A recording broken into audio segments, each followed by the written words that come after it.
Now, let's dive into today's story. Chapter 1. The Messenger. Clayton Holloway stood in his garage, methodically cleaning his hunting rifle when he heard the front door slam. The sound echoed through their suburban home like a gunshot, sharp and final. His weathered hands, scarred from 15 years in Army Special Forces, never paused in their practiced motions. Oil. Polish. Check the action. These rituals kept him grounded since returning from 3 tours in Afghanistan. Dad. Mark's voice cracked through the silence, high and nervous.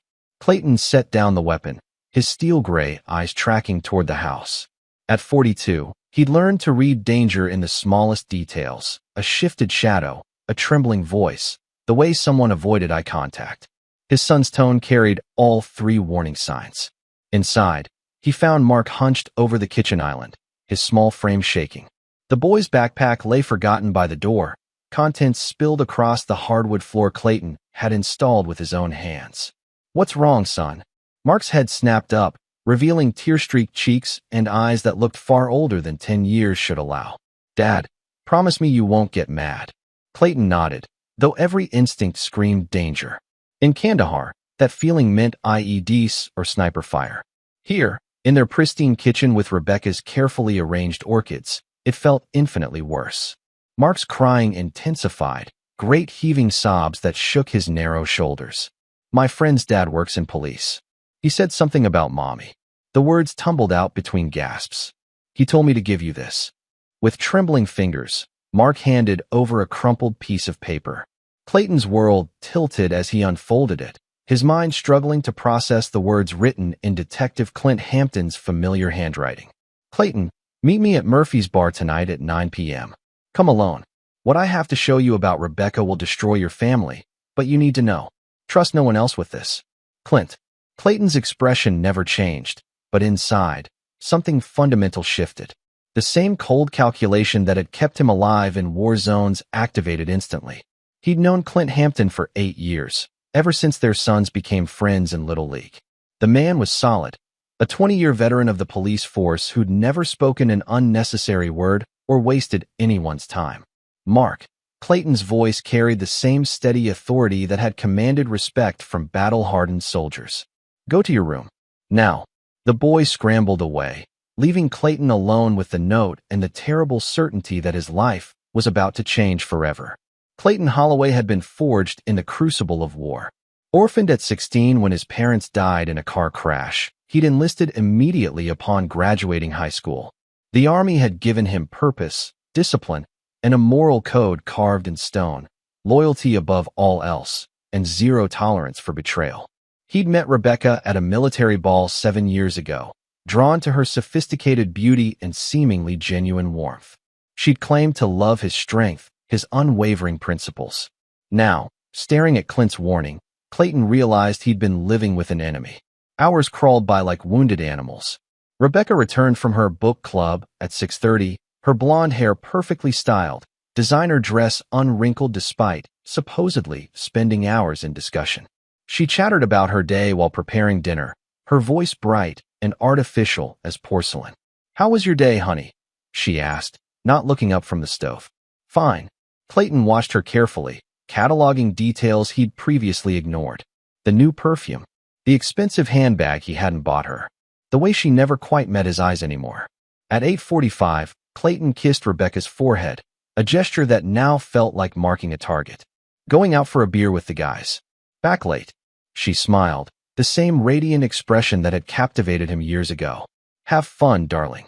Murphy's Bar squatted on the outskirts of town like a wounded beast, all dark wood and dim lighting.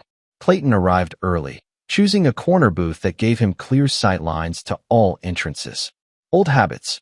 Clint Hampton arrived precisely at 9, his weathered face grim as a funeral director's. He slid a manila envelope across the scarred table without preamble. "How long?" Clayton asked, not touching the envelope. 6 months that I know of. Probably longer." Clint's voice carried the weight of a man delivering a terminal diagnosis. "I'm sorry, Clay. God knows I didn't want to be the one to tell you." Clayton opened the envelope with steady hands. The photographs inside showed Rebecca entering a downtown hotel with Aaron Weaver, a local real estate developer Clayton recognized from charity events. The images were time-stamped, dated, professional quality. In the final photo, they were kissing in the hotel lobby with the desperate passion of teenagers. "There's more," Clint said quietly. "Audio recordings. Video from the hotel room. She's been using your credit cards to pay for their meetings." Something cold and ancient awakened in Clayton's chest. Not rage. Rage was hot, uncontrolled, wasteful. This was something far more dangerous. The patient, methodical fury of a predator who'd found his prey. He studied each photograph with clinical detachment, memorizing faces, times, locations. Rebecca had violated the fundamental rule of his existence: absolute loyalty. In Clayton's world, betrayal carried only one possible consequence. "What do you need from me?" Clint asked. Clayton finally looked up, and Clint Hampton, a man who'd faced down armed criminals and drug dealers without flinching, had to suppress a shiver at what he saw in those gray eyes. "Time," Clayton said. "And your silence." Chapter 2. The hunt begins. Clayton returned home to find Rebecca asleep, her breathing soft and regular in their king-sized bed. For a moment, he stood in the doorway studying the woman he'd shared his life with, searching for some sign of the stranger she'd apparently always been. Her face, relaxed in sleep, looked younger, almost innocent. The irony wasn't lost on him. He moved through the house like a ghost, his special forces training making him soundless on the hardwood floors. In his study, he powered up his computer and began what he did best: intelligence gathering. Aaron Weaver's life unfolded across multiple browser tabs. 38 years old, divorced twice, owner of Weaver Properties, a mid-level real estate firm specializing in commercial development. His social media painted him as a man who believed his own press releases, photos of expensive watches, luxury cars, and various women who weren't his ex-wives. The type who measured success in square footage and stock options. But Clayton dug deeper, accessing databases most civilians never knew existed. Military connections had their advantages. Aaron's financial records revealed a man living beyond his means, leveraging one investment to fund the next in an increasingly desperate pyramid. His divorce settlements had been brutal, leaving him cash poor despite his apparent wealth. More interesting were the personal details. Aaron Weaver had grown up in foster care, bouncing between homes until aging out of the system at 18. No family, no real friends, no one who would miss him if he simply disappeared. Clayton's phone buzzed with a text message. "Couldn't sleep. Thought about you all night. Can't wait until Friday." He checked the number against his contact list. Rebecca's phone. She'd been texting her lover while lying 3 feet away from her husband. Friday, 2 days away. Clayton smiled for the first time since reading Clint's note, and it wasn't a pleasant expression. The next morning, Rebecca performed her usual morning routine with Academy Award-worthy precision. Coffee, toast, a kiss on Clayton's cheek before heading to her yoga class. Clayton had verified months ago that no such class existed at the time she claimed to attend. After she left, Clayton called in sick to his job at the security firm, the first sick day he'd taken in 3 years. He had work to do. His first stop was Weaver Properties, a glass and steel monument to Aaron's ego located in the business district. Clayton parked across the street and settled in to observe, the same patience that had served him during countless surveillance operations in hostile territory. Aaron Weaver emerged at 11 a.m., every inch the successful businessman in his tailored suit and confident stride. Clayton followed at a distance, noting patterns. Lunch at an upscale restaurant. A stop at a jewelry store where Aaron spent 20 minutes examining expensive pieces. A visit to the same downtown hotel where Clint's photographs had been taken. Clayton had seen enough. He drove to Rebecca's actual location, a coffee shop 3 blocks from the hotel where she sat with 2 other women, laughing and animated. Her book club, apparently. At least that part hadn't been a complete lie. He photographed her through the window, time-stamped and dated. Evidence for later use. That evening, Rebecca returned home bubbling with enthusiasm about her day. "We had the most amazing discussion about the new Gillian Flynn novel," she lied smoothly. "You really should read it, honey." Clayton nodded, playing the role of the trusting husband while internally cataloging each deception. "Sounds interesting. Maybe you could read it to me sometime." "Of course, darling." Another lie, delivered with a bright smile. After dinner, Clayton excused himself to his study. Using techniques learned from military intelligence operations, He installed spyware on Rebecca's laptop and phone while she showered. The programs were military-grade, invisible to standard detection software, and would record everything: calls, texts, emails, location data, even ambient conversations. His phone buzzed with the first intercept 20 minutes later. Rebecca, supposedly reading in the bedroom, was actually texting Aaron. He suspects nothing. Friday can't come soon enough. I'm so tired of pretending. Aaron's response chilled Clayton's blood. Soon you won't have to. Once we're together permanently, you can divorce him and take half of everything. Guy's a decorated war hero. Judge will favor the poor, abandoned wife. What about Mark? Kid's not mine. Not my problem. Clayton closed his eyes, feeling something inside him break beyond repair. They weren't just planning to destroy his marriage. They intended to steal his son, his home, his future.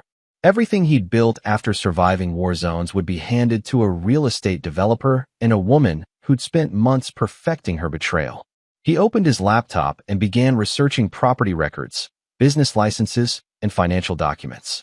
Aaron Weaver had made one crucial mistake. He'd underestimated his target. Clayton Holloway had toppled enemy governments with less information than he was gathering now. Aaron and Rebecca had declared war on the wrong soldier. By midnight, Clayton had assembled a complete psychological profile of his targets and identified 17 different pressure points he could exploit. Aaron's financial desperation, Rebecca's social status obsession, their mutual arrogance and assumption that they were smarter than the simple soldier they were betraying. He pulled up building schematics for Aaron's office, his home, and the hotel where they conducted their affair. Traffic patterns, security cameras, escape routes. The kind of operational planning that had kept him alive in Afghanistan would now serve a different purpose. Tomorrow, he would begin destroying them both. Methodically, completely, without mercy.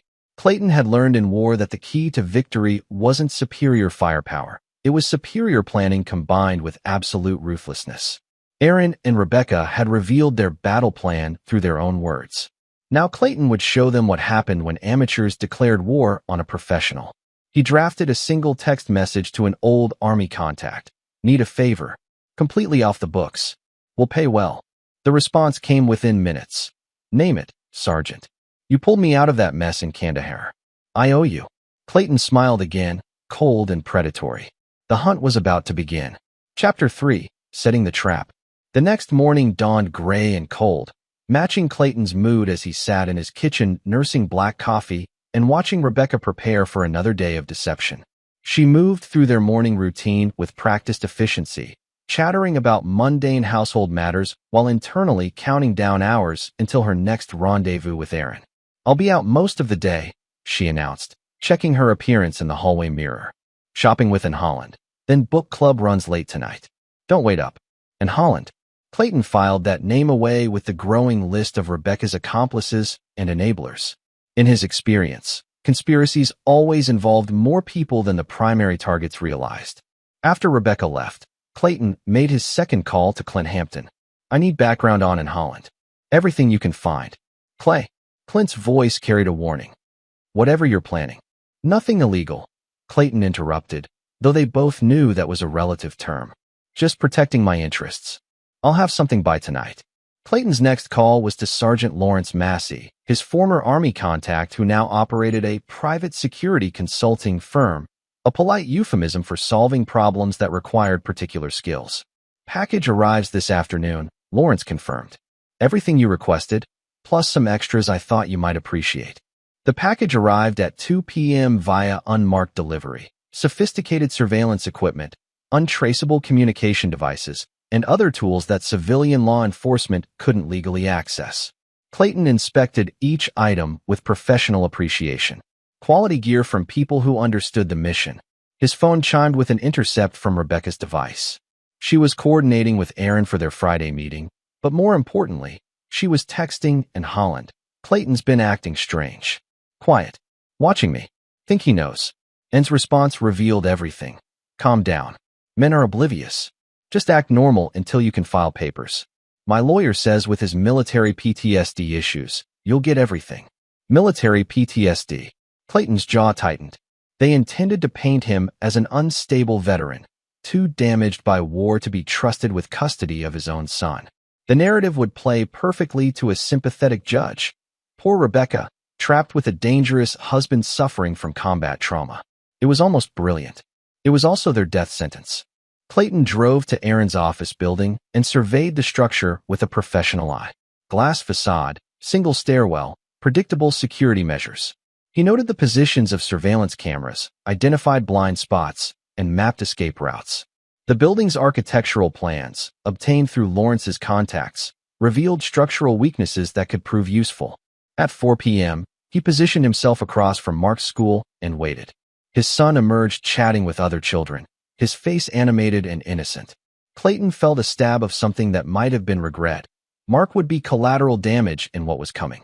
But the boy's loyalty had already been tested when he delivered Clint's message, and Clayton believed in absolute consequences for absolute choices. That evening, Clint delivered in Holland's file. Divorced, bitter, for years older than Rebecca and twice as vindictive. Her ex-husband had remarried a younger woman, leaving and nursing fantasies of revenge against all men. She'd been poisoning Rebecca's marriage for months, feeding her friends dissatisfaction while encouraging the affair. There's more, Clint said grimly, and's been in contact with a divorce attorney. They've been building a case against you for weeks. PTSD, emotional instability, possible domestic violence. They have medical records, character witnesses, the whole package. Clayton absorbed this information without visible reaction. Who's the attorney? Samantha Downs. Specializes in high-conflict divorces.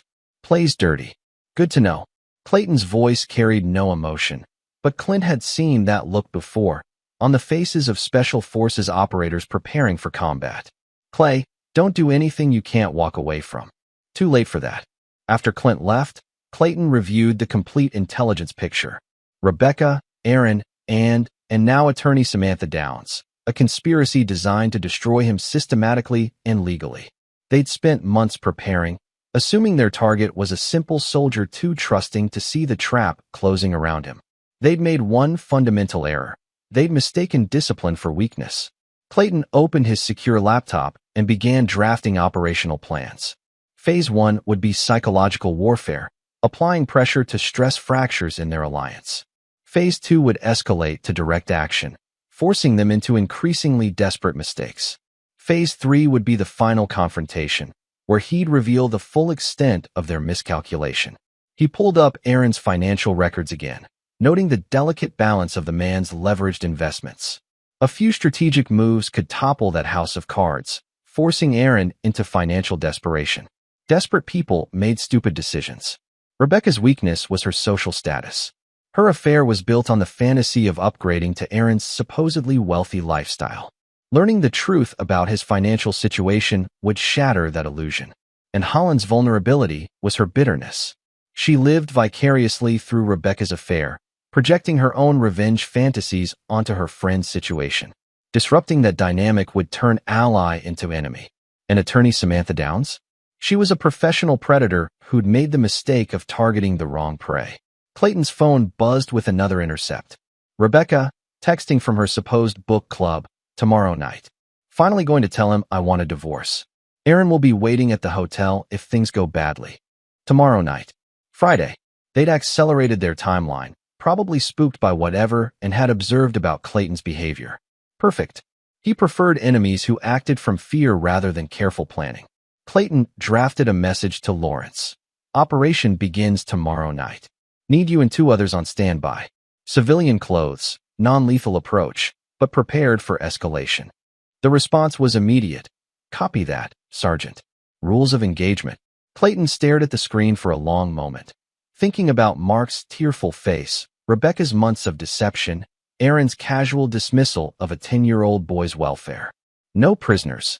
He spent the rest of the evening making final preparations. Equipment checked and staged. Vehicles positioned. Contact protocols established. By midnight, everything was ready for the confrontation that would determine whether Clayton Holloway remained the trusting husband his enemies believed him to be, or revealed the predator they'd awakened through their betrayal. Rebecca returned home at 11:30, sliding into bed beside him with practiced quiet. Clayton felt her presence like a serpent coiled against his back, venomous and deadly. She whispered, "Good night, honey," into the darkness, and he almost admired the perfection of her performance. "Good night, Rebecca," he replied. It would be her last peaceful sleep for a very long time. Chapter 4. The Perfect Storm. Friday evening arrived with the weight of destiny. Clayton sat in his study, watching through hidden cameras as Rebecca prepared for what she believed would be her liberation. She'd chosen her outfit carefully, a red dress he'd bought her for their anniversary, a detail that struck him as particularly vindictive. At 6 p.m., she appeared in his doorway wearing the smile that had once melted his defenses.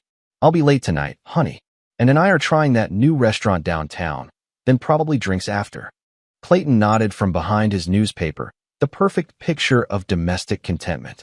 "Have fun. Give him my regards." The irony wasn't lost on him.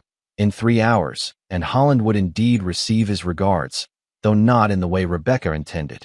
After she left, Clayton activated his surveillance network. Through hidden cameras and tracking devices, he watched Rebecca drive directly to the downtown hotel where Aaron waited. She parked in the underground garage, probably believing she was invisible to prying eyes. She was wrong. Clayton's phone buzzed with a status update from Lawrence. "Teams in position. Target building secured. Awaiting orders." Clayton checked his watch, 7:15 p.m. Rebecca and Aaron would be settled into their routine by now, confident and careless. Time to shatter their world. His first call was to in Holland's apartment. She answered on the second ring, her voice slightly slurred from what was probably her nightly wine ritual. "And this is Clayton Holloway, Rebecca's husband." The silence stretched like a held breath. "Clayton, how did you get this number? I need to speak with you. Tonight. It's about Rebecca and Aaron Weaver." "I don't know what you're talking about." "The Hampton Hotel. Room 412. Right now."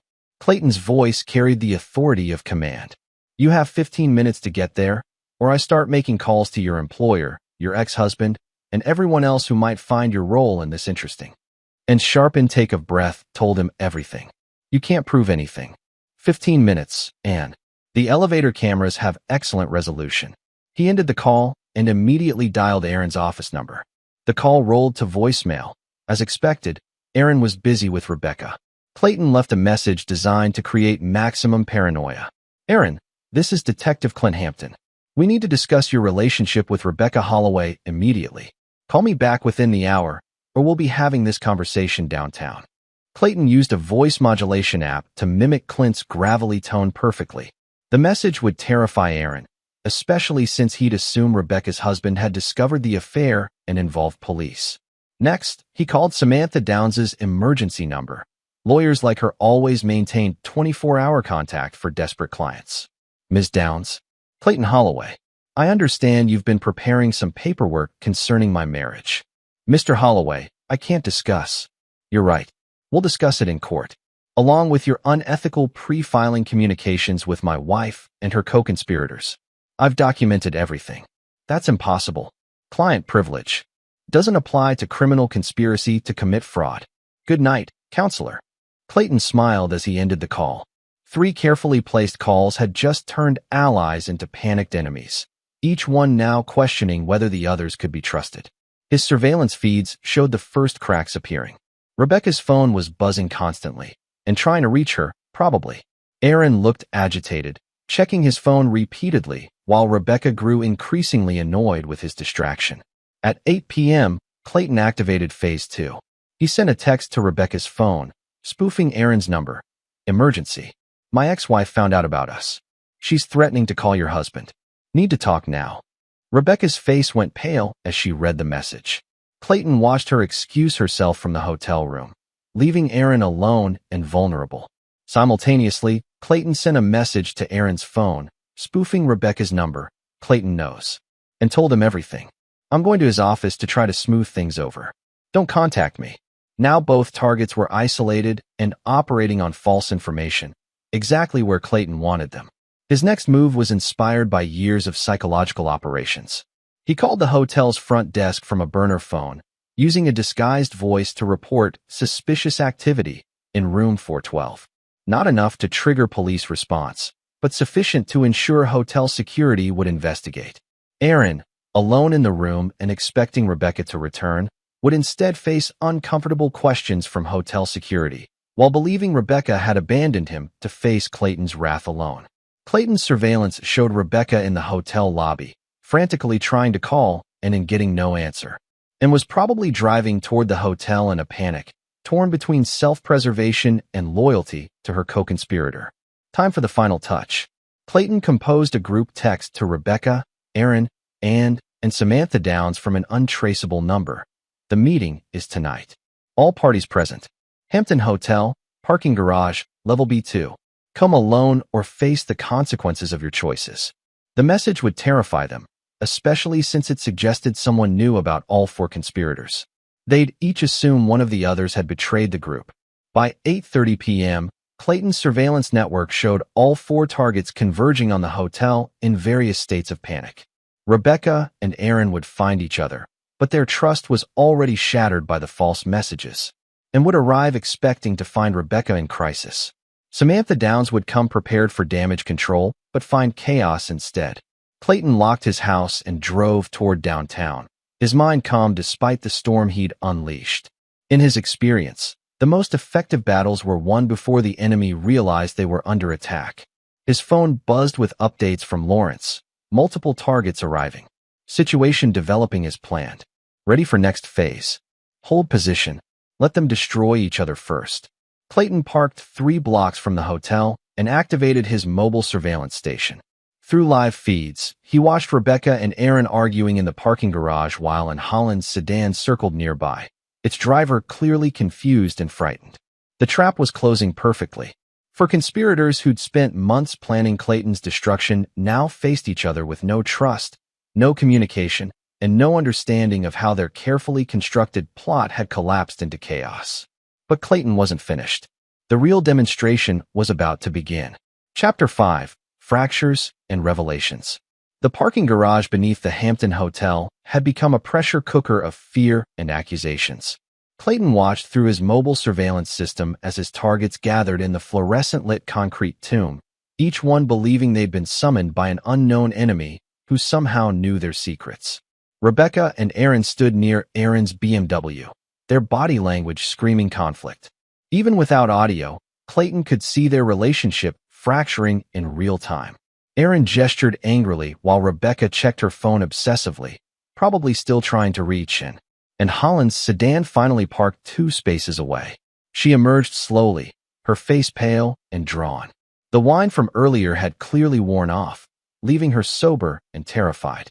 She approached Rebecca cautiously, like someone walking into a minefield.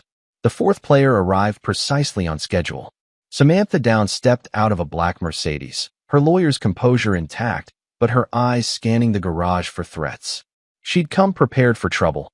Clayton noted the briefcase in her left hand and the way her right stayed near her purse.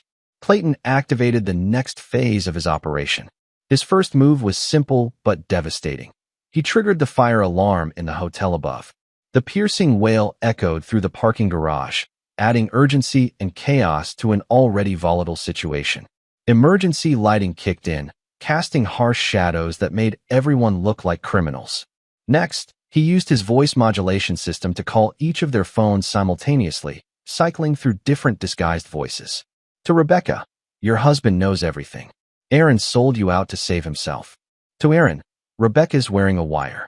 She's been working with police for weeks." To, "And the others are blaming you. They have recordings of your conversations."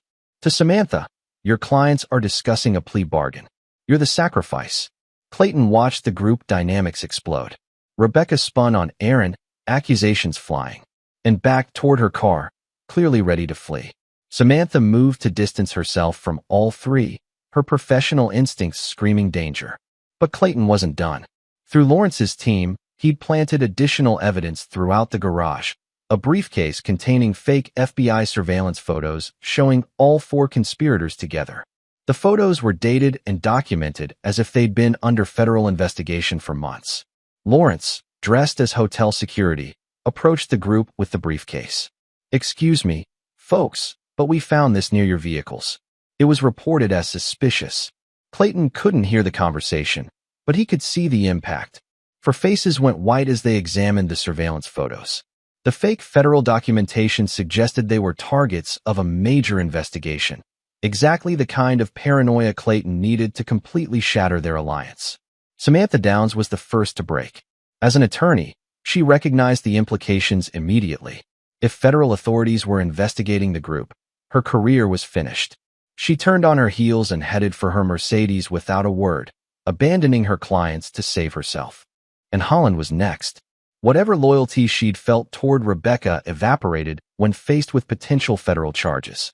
She grabbed Rebecca's arm, hissing something urgent, then practically ran to her sedan. That left Rebecca and Aaron alone in the garage, surrounded by the wreckage of their conspiracy. Clayton watched Aaron's body language shift from angry to calculating. The man was weighing his options, and Rebecca was clearly coming up short in his survival calculus. Clayton's phone buzzed with a message from Lawrence. Targets separating. Female subject appears distressed. Male subject exhibiting aggressive behavior. Perfect. Phase 3 could begin. Clayton started his truck and drove toward the hotel, but not directly. He took a circuitous route that would bring him to the garage entrance just as Rebecca would be leaving. The timing had to be precise. As he turned into the garage, his headlights swept across a scene of domestic destruction. Aaron was backing away from Rebecca, his hands raised defensively. Rebecca was advancing on him, her red dress vivid against the concrete walls, her voice echoing in the enclosed space. Clayton parked and stepped out of his truck, moving with the deliberate calm that had served him in combat zones. Both Rebecca and Aaron froze when they saw him, their faces showing the exact moment they realized their worst fears had materialized. "Hello, Rebecca," Clayton said, his voice carrying easily in the concrete space. "Aaron." Aaron stepped forward, trying to salvage the situation with desperate bravado. "Look, man, this isn't what it looks like." Clayton interrupted. "I know exactly what this looks like. I know what it is." Rebecca found her voice, falling back on months of practice deception. "Clayton, honey, I can explain." "Can you?" Clayton pulled out his phone and played a recording of her voice. "I'm so tired of pretending. Once we're together permanently, you can divorce him and take half of everything." The blood drained from Rebecca's face. Aaron's expression shifted from defensive to dangerous. Cornered animals were always unpredictable. "How long have you known?" Rebecca whispered. "Long enough." Clayton's eyes never left Aaron. "Long enough to understand exactly who you both are." Aaron made his choice then, probably calculating that his best option was to eliminate the witness to his humiliation. He reached into his jacket, and Clayton saw the metallic glint of a weapon.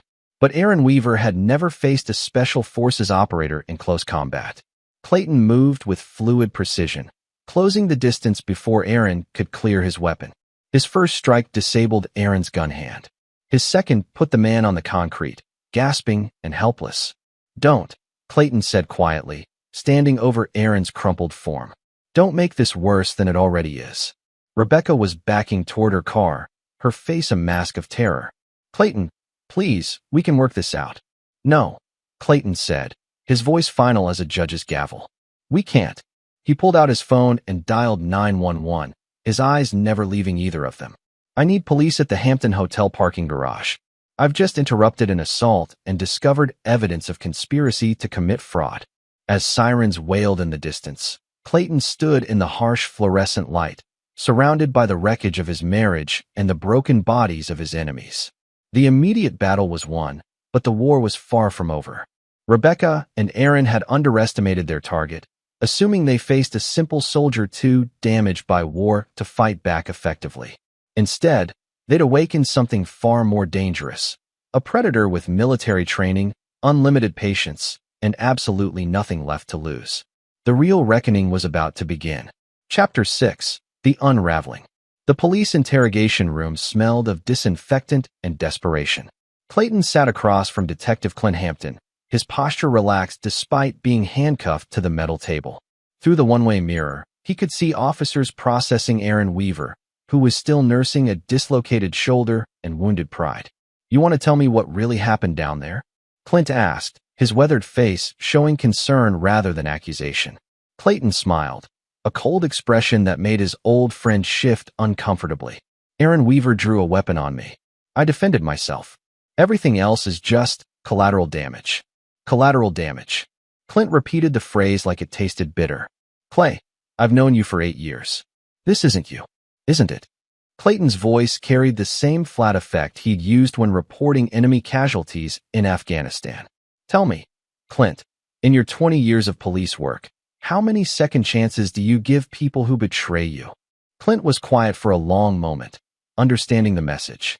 In his world, as in Clayton's former world, certain lines couldn't be uncrossed. Rebecca's in the next room, Clint said carefully. She's telling a very different story. Claims you've been stalking her, threatening her. Says tonight was an ambush. And you believe her? I believe evidence. Clint slid a tablet across the table.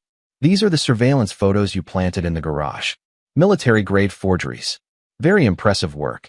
Clayton examined the photos with professional appreciation. Impressive?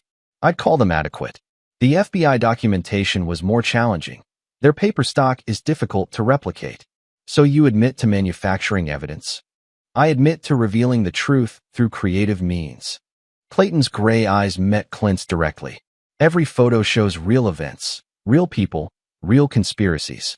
The only fiction was the federal investigation. Clint rubbed his temples, looking every day of his 55 years.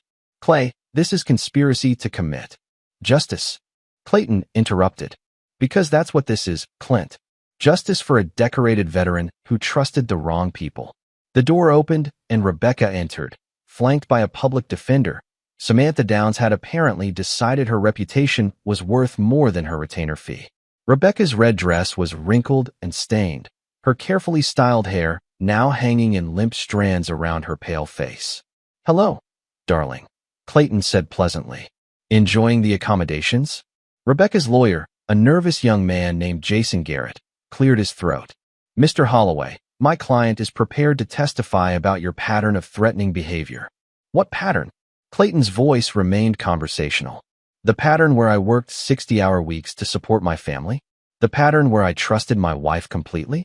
Or perhaps the pattern where I never once raised my voice, let alone my hand, in 15 years of marriage? You've been surveillance her, Rebecca said, her voice shaking. Stalking her, threatening her friends. I've been documenting criminal conspiracy to commit fraud. Clayton's correction was precise, clinical. There's a difference, though I understand why you might confuse the two. Clint leaned forward. Clay, we found surveillance equipment in your home. Audio recording devices, computer monitoring software. All perfectly legal in my own residence, Clayton replied. I was protecting my assets from theft, which as it turns out, was prescient. Jason Garrett tried again. Your client has admitted to manufacturing evidence, threatening witnesses. My client, Clint interrupted, hasn't been charged with anything yet. Aaron Weaver, on the other hand, is facing assault charges for drawing a weapon on an unarmed man. Rebecca's face crumpled. Clayton, please. Can't we work this out privately? For Mark's sake. For the first time since entering the room, Clayton's expression changed. The mask of professional calm slipped, revealing something far more dangerous underneath. Mark. The name came out like a curse. You want to discuss my son? Our son, Rebecca whispered. Is he? Clayton's voice dropped to barely above a whisper, but somehow it filled the room. Because according to your text messages, he's not Aaron's problem. According to your legal strategy, he's a weapon to be used against his father's PTSD. Clayton leaned forward, his handcuffs rattling against the table. Tell me, Rebecca, when exactly did you decide that destroying a 10-year-old boy's family was acceptable collateral damage in your little romance? I never meant. You never meant for me to find out. Clayton's interruption was surgical in its precision. You meant to blindside me with divorce papers, paint me as an unstable veteran, and walk away with half my assets and full custody of my son. You meant to let Aaron Weaver help raise the child of a man he dismissed as irrelevant. Rebecca was crying now, great heaving sobs that might have moved Clayton months ago. Now they simply provided confirmation that his assessment had been accurate. Where is Mark now? Clayton asked Clint. Child Services picked him up from school. He's in temporary foster care until... Until what? Clayton's voice carried lethal quiet. Until a judge decides whether the decorated war veteran or the adulterous wife makes a better parent. The room fell silent except for Rebecca's muffled crying. Clayton studied the faces around him. Clint's conflicted loyalty, Jason Garrett's obvious discomfort, Rebecca's theatrical grief. Clint, Clayton said finally. I need 5 minutes alone with my wife. Clay, I can't. 5 minutes. Uncuffed. No recording devices. Clayton's eyes never left Rebecca's face. I think we need to discuss terms. Clint hesitated, then made the decision that would define the rest of the case. He unlocked Clayton's handcuffs and ushered Jason Garrett toward the door. 5 minutes, he warned. And Clay, nothing that I'll have to investigate later. The door closed, leaving husband and wife alone for the first time since the parking garage. Clayton rubbed his wrists, studying Rebecca with the same clinical detachment he'd once used to assess enemy combatants. You have one chance, he said quietly. One opportunity to salvage something from this wreckage. Rebecca looked up, hope flickering in her eyes. What do you want?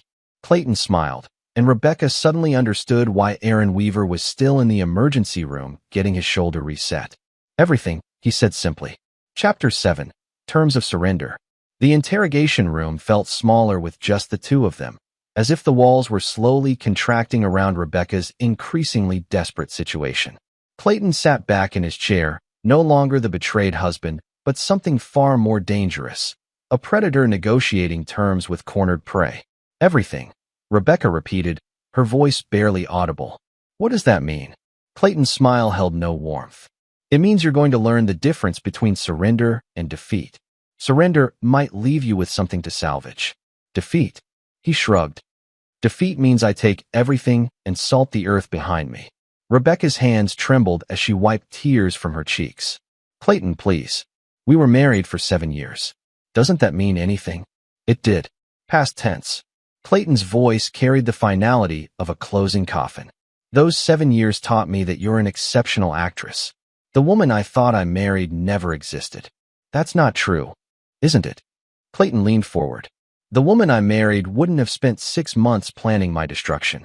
She wouldn't have used our son as a weapon. She wouldn't have painted me as a dangerous veteran to justify stealing half my assets. Rebecca flinched at each accusation, recognizing the truth in them. I felt trapped. The marriage was what? Comfortable? Secure? Boring. Clayton's interruption was surgical. Was it so terrible being married to a man who worked himself to exhaustion providing for you? So unbearable being the wife of someone who never raised his voice, never stayed out late, never gave you reason to doubt his loyalty? You don't understand, Rebecca said desperately. Aaron made me feel alive again. Special. Like I mattered. And I made you feel what? Safe. Stable. Loved. Clayton's laugh was bitter as winter wind. Poor Rebecca. Stuck with a husband who treated you like a queen instead of a conquest. Rebecca was sobbing again, but Clayton felt no sympathy.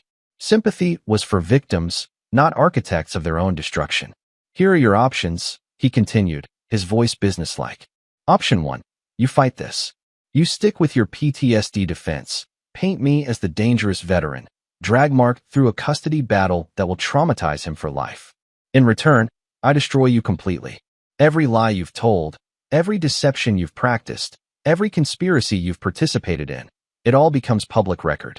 Aaron Weaver's financial problems, and Holland's coaching you through this betrayal, Samantha Downs' unethical conduct, all of it exposed. And option 2, Rebecca whispered, you confess. Publicly. You admit to adultery, conspiracy to commit fraud, and perjury. You waive all claims to marital assets, forfeit any custody rights to Mark, and disappear from our lives permanently. Rebecca stared at him in horror. You're asking me to give up everything. I'm offering you the chance to walk away with your life intact. Clayton's correction was precise. Because Rebecca, if you choose option 1, I will systematically destroy everyone who helped you. And Holland will lose her job when I expose her role in coaching married women to commit fraud. Samantha Downs will face ethics violations that will end her career. Aaron Weaver. Clayton paused, savoring the moment. Aaron Weaver will discover what happens when someone threatens my family. You can't threaten Aaron. He's already been arrested. For assault. A misdemeanor.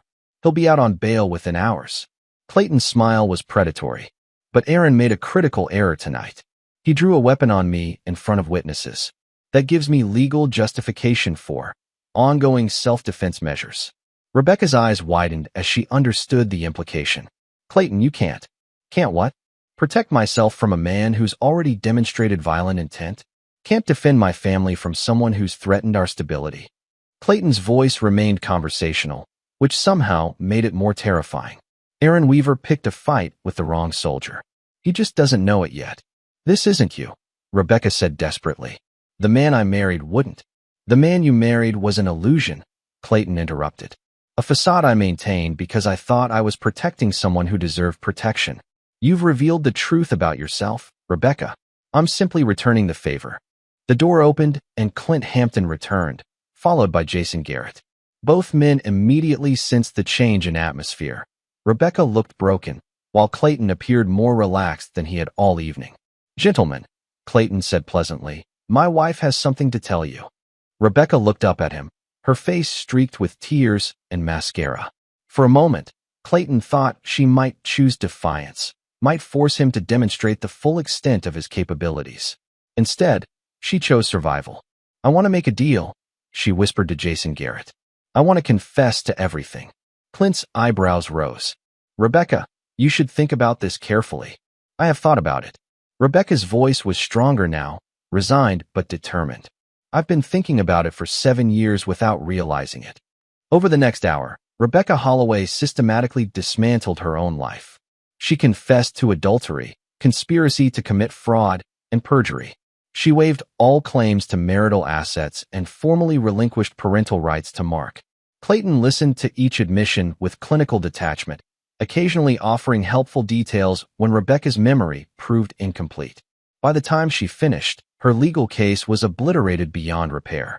There's one more thing, Clayton said as Rebecca signed the final document. Aaron Weaver. What about him? Clint asked. He'll be out on bail soon. When he is, he'll be angry, desperate, and looking for someone to blame for his situation. Clayton's eyes found Rebecca's. He might even decide that eliminating witnesses would solve his problems. Rebecca went pale. You think he'd hurt me? I think Aaron Weaver is a man who's lost everything and has nothing left to lose. In my experience, such men are capable of anything. Clayton stood, straightening his shirt. Of course, that's not my problem anymore. As of tonight, Rebecca Holloway is no longer my responsibility. Clint unlocked the door. Clay, you're free to go? No charges filed. Clayton paused at the threshold, looking back at the woman who had once been his wife. Goodbye, Rebecca. I hope Aaron Weaver treats you better than you treated me. As he walked through the police station, Clayton felt the satisfying weight of complete victory. Rebecca was destroyed, Aaron Weaver was facing criminal charges and financial ruin, and their conspiracy had collapsed into mutual betrayal. But the real prize was waiting for him at home. The chance to raise his son without the toxic influence of people who viewed love as weakness and loyalty as stupidity. Clayton Holloway had declared war on his enemies and emerged victorious. Now it was time to collect the spoils of that victory and ensure that no one ever threatened his family again. Chapter 8. The Reckoning. Clayton emerged from the police station into the pre-dawn darkness, breathing free air for the first time in hours. The city was quiet, most decent people asleep in their beds while predators and prey sorted out their eternal dance in fluorescent-lit rooms and concrete parking garages. His phone buzzed with a message from Lawrence. Target acquired. Aaron Weaver posted bail 20 minutes ago. Currently at his apartment, packing. Orders. Clayton checked his watch. For 30 a.m. Aaron was running, probably trying to distance himself from the wreckage of his life before Clayton could make it worse. Smart move, but ultimately futile. Shadow him. I want to know where he goes and who he talks to. Non-interference unless he becomes a threat. Copy that. What about the other players? Clayton considered, and Holland and Samantha Downs were minor pieces in a game that was now over. They'd learned their lesson through proximity to the destruction of Rebecca and Aaron. Pursuing them further would be wasteful overkill. Let them go. They're no longer relevant. His next priority was Mark. Child Services would release his son into his custody within hours, assuming Rebecca's confession held up under legal scrutiny. Clayton had no doubt it would. He'd been very thorough in ensuring she understood her options. The drive home took him past the Hampton Hotel, where crime scene tape still fluttered around the parking garage entrance. By afternoon, the story would be in the newspapers. Decorated veteran uncovers wife's fraud conspiracy. The narrative would paint Clayton as the wronged husband who'd fought back against systematic betrayal. Exactly the image he wanted to project. Public opinion would be crucial in the coming custody hearing.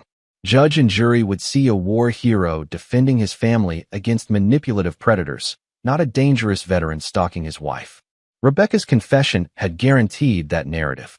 Clayton's house felt different as he entered through the garage, cleaner somehow, as if removing Rebecca's presence had purified the air itself.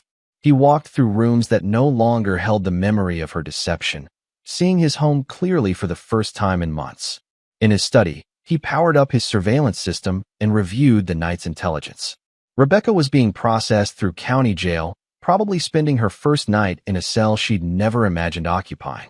Aaron's apartment building showed signs of hasty departure, lights on, but no movement for the past hour. His secure phone rang, Lawrence with an update. Targets on the move. Heading south on Interstate 95, traveling fast. Looks like he's running for real. Any indication of destination? Negative. But Clay. He made some calls before leaving. Coupled to unknown numbers, one to what looks like a criminal attorney in Miami. Clayton smiled. Aaron was probably trying to salvage something from his collapsed empire. Maybe liquidate assets before creditors seized everything. The man was thinking tactically, but not strategically, running from immediate threats while ignoring long-term consequences. Stay with him. I want to know his final destination. Roger that. Oh, and Clay? He's got company. Black sedan, 2 occupants. Been following him since he left the apartment. Professional-grade surveillance.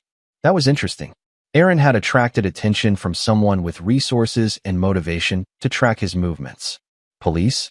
Federal agents? Or someone else entirely? Can you identify the tale? Working on it. Plates are government issue, but that could mean anything these days. Clayton pondered this development. If federal authorities were involved, it suggested Aaron's problems extended beyond adultery and fraud. The man might have been into something darker than real estate development. His phone buzzed with an incoming call from Child Services. Mark would be released into his custody at 8 a.m., assuming background checks cleared. Clayton had no doubt they would. His military record was spotless, his civilian life equally clean. By contrast, Rebecca's fresh criminal confession made her an automatic disqualification for custody. At 6 a.m., Clayton prepared breakfast and coffee, establishing the routine that would define their new life. Mark would need stability after the trauma of the past week, predictable rhythms to replace the chaos of his mother's betrayal. The doorbell rang at exactly 8 a.m. Clayton opened it to find a social worker accompanied by his son, who looked smaller and more fragile than Clayton remembered. Mark's eyes were red-rimmed, probably from crying, and he clutched a plastic bag containing his few belongings from the foster home. Mr. Holloway? I'm Lynn Dwyer from Child Services. We need to go over some arrangements.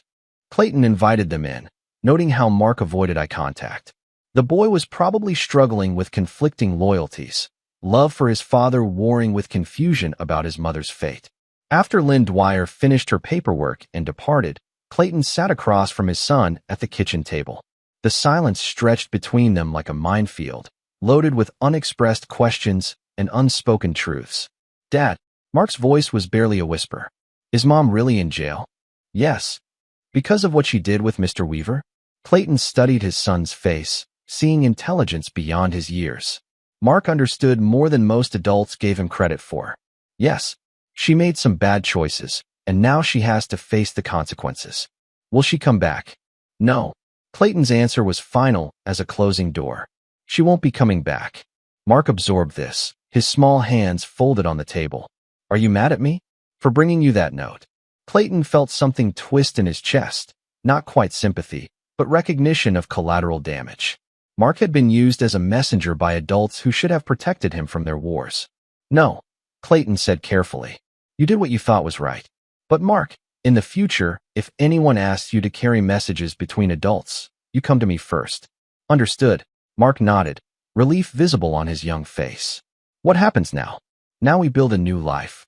Just the two of us. Clayton's phone buzzed with an update from Lawrence. Target reached Miami. Meeting with known associates of criminal defense attorney. Confirmed, federal investigation ongoing. Multiple charges pending. Clayton smiled. Aaron Weaver's problems were about to become far worse than anything Clayton could have arranged. Sometimes the universe provided its own justice. Mark was watching him carefully. Dad, are you going to be different now? Different how? Mom said you might get sick. Because of the war. She said sometimes soldiers get broken. Clayton felt cold rage burn through him at Rebecca's final betrayal, poisoning their son's mind against his own father, planting seeds of fear and doubt that might take years to overcome. Your mother said many things that weren't true, Clayton replied evenly. I'm not broken, Mark. I'm exactly who I've always been. The only difference is that now there's no one pretending otherwise. As the morning sun streamed through their kitchen windows, Clayton Holloway sat with his son and planned their future. Rebecca was gone, Aaron was running toward federal charges, and their conspiracy was nothing but wreckage. But the most important victory was sitting across from him, slowly learning to trust again. Mark would grow up understanding the difference between strength and weakness, loyalty and betrayal, justice and mercy. Clayton had won more than a war. He'd secured his son's future. And in the end, that was the only victory that truly mattered. Chapter 9, New Foundations. 3 months later, Clayton stood in his backyard watching Mark practice with the baseball equipment they'd bought together. The boy's swing was improving, his confidence returning day by day like a flower gradually turning toward sunlight. The legal proceedings had concluded with surgical efficiency. Rebecca had been sentenced to 18 months for fraud and perjury, serving her time in a minimum security facility 3 states away. She'd written Mark exactly 1 letter, which Clayton had read first and then filed away unopened. The boy deserved to make his own choice about contact when he turned 18. Aaron Weaver had proven to be an even more spectacular failure than Clayton had anticipated. The federal investigation Lawrence had discovered was part of a massive real estate fraud scheme involving money laundering and tax evasion. Aaron was now facing 15 years in federal prison, his assets seized, his empire dissolved into legal settlements and creditor claims. And Holland had moved to another state after losing her job. Word of her role in the conspiracy had spread through their small professional community like wildfire. Samantha Downs faced ethics violations that would likely end her legal career. The supporting cast of Clayton's War had scattered to the winds, their lives forever marked by their association with Rebecca's betrayal. Dad, watch this, Mark called out, preparing for another swing. Clayton smiled, a genuine expression that felt foreign after months of calculated coldness. Show me what you've got, champ. The boy connected solidly, sending the ball sailing across their yard. Mark pumped his fist in celebration, and Clayton felt something he hadn't experienced since reading Clint Hampton's note. Pure, uncomplicated joy. His phone buzzed with a message from Lawrence. Final report attached. All loose ends tied up. Target confirmed incarcerated. No possibility of early release. Operation complete. Clayton deleted the message without reading the attachment. That chapter of his life was closed, the book sealed and filed away. What mattered now was the future he was building with his son. Mark, he called out. Come here for a minute. The boy trotted over, baseball glove in hand, his face bright with exertion and happiness. I want to tell you something important, Clayton said, kneeling to meet his son's eyes. What happened with your mother? It doesn't change who you are or who you can become. You're not responsible for her choices, and you're not limited by them. Mark nodded solemnly. I know, Dad. You told me that before. I'm telling you again because it's important. You have the chance to be better than all of us, stronger, kinder, more loyal. But that's a choice you'll have to make every day for the rest of your life. What if I make the wrong choice sometimes? Clayton smiled. Then you learn from it and make a better choice next time. That's what good men do, Mark. They learn, they grow, and they protect the people they love. Mark hugged his father, and Clayton felt the last of his rage finally dissipate. Rebecca and Aaron had taken their betrayal to the grave of their former lives, but they couldn't touch what he was building now. That evening, after Mark was asleep, Clayton sat in his study reviewing college fund investment options and youth baseball league schedules. The walls that had once been covered with surveillance equipment and operational planning now held photographs of father and son at fishing trips, baseball games, and camping expeditions. His secure phone rang one final time. Clint Hampton's voice carried across the encrypted connection. Clay? Just wanted you to know, Rebecca's parole application was denied. She'll serve her full sentence. Good to know, Clayton replied, though it changed nothing. Rebecca's fate had been sealed the moment she chose betrayal over loyalty. There's something else. Aaron Weaver was found dead in his cell this morning. Apparent suicide, though the circumstances are unusual. Clayton felt no surprise, no satisfaction, no regret. I see. Clay, you wouldn't know anything about. Clint, Clayton interrupted gently. I'm a single father raising a 10-year-old boy. My days are filled with homework, baseball practice, and bedtime stories. I don't have time for anything else. Right? Of course. Clint was quiet for a moment. How's Mark doing? Better. We both are. After ending the call, Clayton destroyed the secure phone and the encrypted communication equipment. That part of his life was officially over.